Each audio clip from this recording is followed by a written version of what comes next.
Olá! Já aprovado pelo Senado, um projeto em análise aqui na Câmara obriga as empresas que oferecem os serviços de vídeo sob demanda a recolher a contribuição para o desenvolvimento da indústria cinematográfica nacional, Condecine. Trata-se de um tributo destinado ao fomento do cinema e do audiovisual nacionais. A proposta regulamenta os serviços de streaming, como a Netflix, por exemplo, de uma forma geral. Para entendermos melhor o projeto, eu converso agora com sua relatora, a deputada Jandira Fegali, do PCdoB do Rio de Janeiro. Muito bem-vinda, deputada. Bom, venda sob demanda é um termo geral para várias modalidades de serviços. Vai além do streaming, não é isso?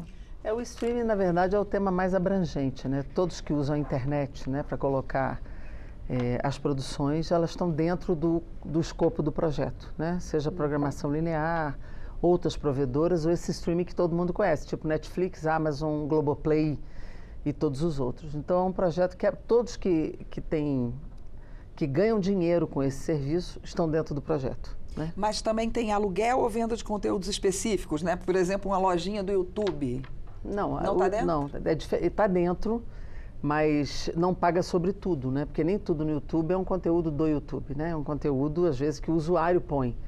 O meu discurso vai para o YouTube, então não vai tributar a Condecine sobre o meu discurso que está no YouTube, né? Mas eu digo, acho que há alguns, né? Não, tem um diferencial, está dentro, mas com diferenciações, né? Mas todo mundo que ofere recursos, lucros em cima da produção na internet estão dentro do escopo do projeto.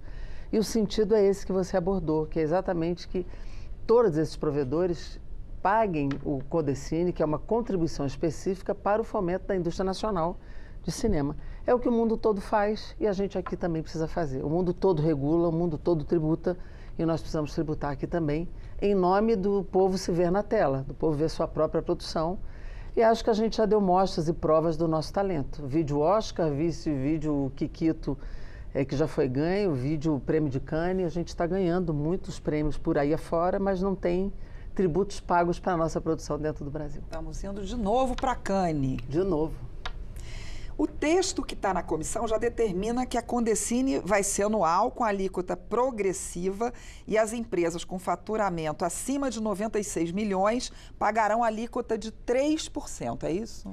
Esse é o que veio do Senado, né? Certo. Aqui no meu substitutivo a gente mantém a progressão, por exemplo, micro e pequena empresa é 0, né, porque são pequenas.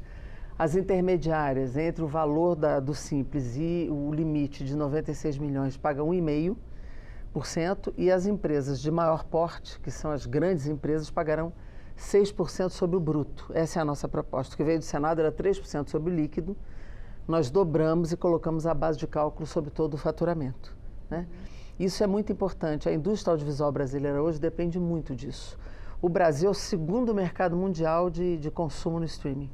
Nós somos o segundo mercado mundial, né? E hoje, muitas produções, elas são feitas para essas plataformas sem nenhum direito patrimonial ou direito de propriedade intelectual para os criadores brasileiros. A gente funciona como um prestador de serviço, né? Só tem direito patrimonial ou direito de propriedade intelectual quando é apenas a compra do licenciamento, ou seja, a autorização para passar o filme. Mas quando eles produzem aqui, é importante que produzam, ok, mas precisa pagar, porque nós não somos prestadores de serviço dessas plataformas, nós somos os criadores, os roteiristas, os diretores, os artistas, os trilheiros. Isso tudo precisa ser remunerado corretamente para que a gente tenha mais produção brasileira, mais audiovisual brasileiro nas nossas telas e nas telas do mundo. O que as chamadas Big Techs têm a ver com isso? A Amazon Prime, por exemplo, o Prime Video vem da Amazon, que é uma grande dessas Big Techs. Elas têm tudo a ver com isso, porque elas que precisam ser tributadas, todas serão, mas essas são as maiores. A Netflix é a que mais ocupa o mercado no Brasil, você tem a Amazon, você tem outras empresas internacionais e também tem as empresas brasileiras.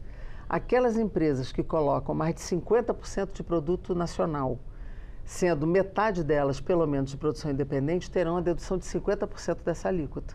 É uma forma da gente incentivar e estimular que o produto brasileiro esteja nas telas, esteja nos catálogos.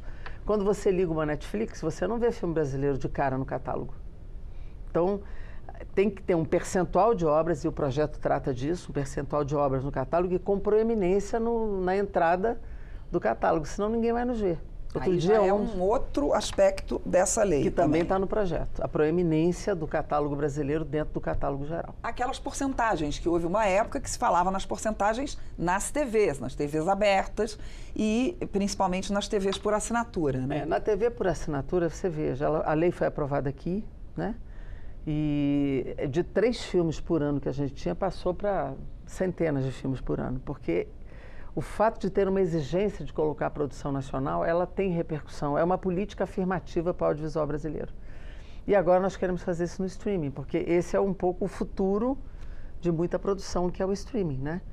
A gente fez, eu fui relatora do projeto da cota de tela brasileira nos cinemas, né? Existe a cota na TV paga, estamos tentando a produção independente na TV aberta e agora estamos tratando do streaming. Isso é um ecossistema que precisa funcionar para que a produção brasileira seja estimulada. Deve ter sido mais ou menos naquela época em que o Telecine começou a não só passar, como a produzir filmes nacionais também. Coproduzir. Exatamente. Né? Bom, essa pauta é muito urgente, né, deputada? Justamente porque o streaming está crescendo cada vez mais. Outro dia eu fui assistir Flamengo e Vasco e tive que assistir no streaming exclusivo. Né? Então, assim, é urgente. Mas vai andar? Tem 10 anos de debate essa pauta, né? Porque esse tema ele começou a ser debatido há uma década e por várias vezes se tentou avançar e não avançou. Na minha opinião, agora avança, porque existe uma conversa entre os 2 projetos que tramitam, né? Os relatores e os autores. Existe o envolvimento do Ministério da Cultura, existe o envolvimento do conjunto do governo, e existe um interesse de muitos parlamentares que isso seja aprovado. O setor audiovisual nem se fala, porque esse espera de nós essa resposta há 10 anos e agora nós vamos dar. E nós precisamos dar num texto construído a muitas mãos, com muitas cabeças, construindo consenso, para ter um texto único, para que a gente possa aprovar. Eu estou ouvindo todo mundo, desde o Netflix, as outras empresas, estou ouvindo o setor audiovisual, o pessoal da animação, que também tem especificidades que serão contempladas, né? As séries e filmes de animação que também estão dentro dessas plataformas e precisam ser contemplados. Fala para a infância, fala para a sociedade toda. Então, nós também vamos contemplar. E eu tenho, assim, muita convicção hoje que agora nós vamos conseguir andar. E como é que essas grandes empresas estão reagindo a esses percentuais? Eles estão vindo discutir, né? Claro que eles querem um percentual menor, mas isso faz parte do debate, né? Eles vão trazer a proposta deles, nós temos a nossa. E vamos ver se conseguimos construir um texto comum, mas sem que a gente precise recuar das questões principais. Quais as outras questões da regulamentação? Tem muitas. Vai desde o conceito do que é provedor, do que é plataforma, do que é programação linear, tem todo um conceito.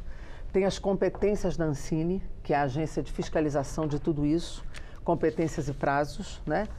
Existe o tributo. Streaming também é Ancine, né? Também. Existe o tributo. Existe a cota do catálogo, isso é muito importante, né? Existem deduções, desde que a aposta seja licenciamento e pré-licenciamento de produção independente, porque a produção independente, como eu ainda estou aqui, é uma produção independente, independe do tamanho do orçamento ou não, são todas produções independentes, né? Uhum. E existe penalidade, né? De quem não cumpre, também o projeto trata das penalidades. Lei que não pune não é cumprida, então ela precisa também ter as penalidades para quem não cumpre. Isso, em termos gerais, o projeto é bem abrangente, acho que ele regula bem, está redondo, mas é claro, tem agora uma fase de negociação, né? Com todos os interessados, com o governo e com o relator do outro projeto, que é o deputado André Figueiredo, que relata um projeto que se originou na Câmara e eu estou relatando que se originou no Senado. E vocês vão juntar os projetos? A tramitação a gente ainda não sabe como vai ser, porque eles não estão apensados, né? Uhum. Um já tem urgência para plenário, o outro está na Comissão de Cultura. Óbvio que para ter um texto comum, o ideal era... O seu é o que está na Comissão de Cultura. Né? Mas ele pode também ser puxado a plenário por urgência. Então, a tramitação vai depender do acordo. Se tiver acordo, a tramitação é favorecida e a gente consegue aprovar.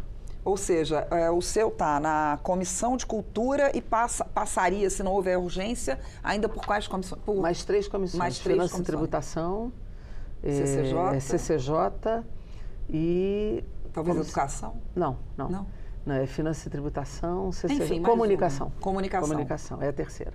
Tá certo. Aí, o ideal é aprovar na comissão de mérito, que é a comissão de cultura, e trazer a plenário. Isso é o ideal da tramitação, para que a gente não tenha nenhum atraso e o acordo também não vá perdendo força nas outras comissões, porque o acordo feito, ele precisa seguir até o final como ele foi feito. O risco de passar em várias comissões é começar a ter uma certa deterioração dos artigos e dos conteúdos do acordo. A senhora acha que o streaming ele vai continuar crescendo e vai bater, digamos assim, não vai haver vai haver uma redução da TV aberta por causa disso? Ou são duas coisas muito diferentes? Não, a TV aberta tem um tipo de programação, né, que não é necessariamente filme, tem outras coisas na TV aberta que vão continuar, novelas e outras coisas que vão continuar funcionando, e tem o streaming nacional, a Globoplay, da Record também, da Bandeirantes, ou seja, todos têm um funcionamento na internet, sendo que a Globoplay é a maior, né? Então são mercados diferenciados. Agora, é claro, se eu puder ter filme nacional na TV brasileira aberta, de produção independente também com a sua cota, isso é muito importante, porque senão você só vai ter a produção da própria empresa que faz o filme, da própria Globoplay, os originais, né, que a gente chama. Então é muito importante abrir para a produção independente em todas as plataformas possíveis, inclusive na TV aberta. Tá ótimo. Muito obrigada Eu e que boa te sorte agradeço. com o projeto. Obrigada, vamos precisar.